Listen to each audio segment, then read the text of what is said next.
Hi there. I'd like to talk about parallel parenting time, which is an option for parents that are in a high conflict situation. I'm Jim Krayeveld, lead attorney and founder of Krayeveld Family Law. What is parallel parenting? It's a co-parenting option that the court systems use when you have parents who are in a high conflict custody or parenting time situation. It's often involved in parental alienation cases, nowadays also called resist and refuse dynamics cases. It's where parents just aren't seeing eye to eye and not coming together to co-parent their kids.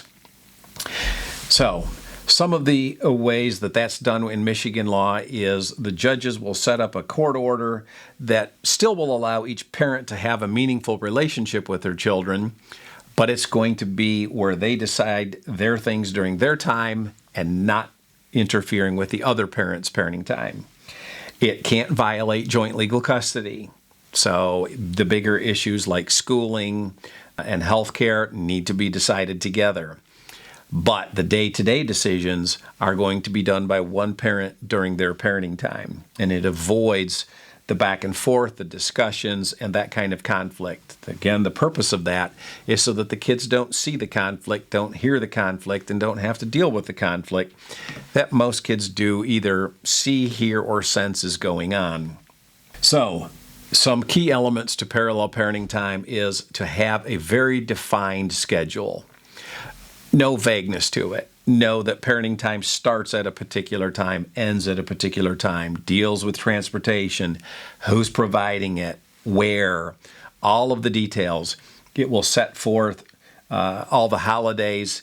If there's going to be a conflict, for example, of time, is there going to be make-up parenting time or not? Those are all the things.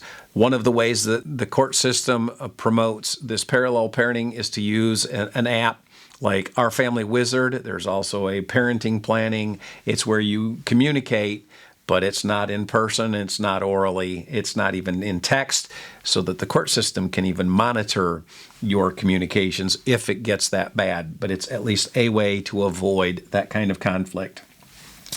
If you have disputes, ongoing disputes, sometimes you'll have a court order that requires you to go to mediation.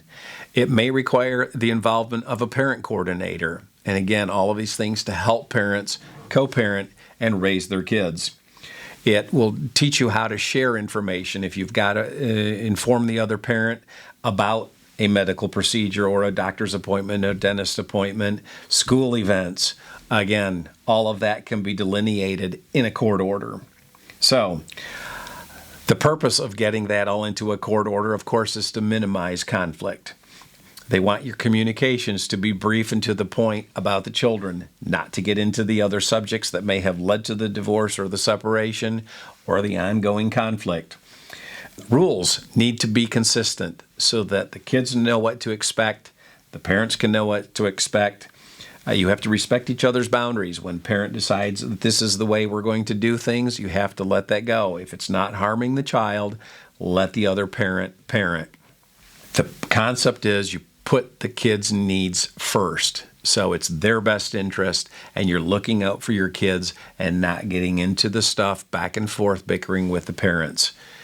And if that isn't still working, get support, get professional help, get someone to give you guidance on how to do this so that you don't put your kids in the middle of things and you can parent as well as you can. Hope this helps. Until next time, take care.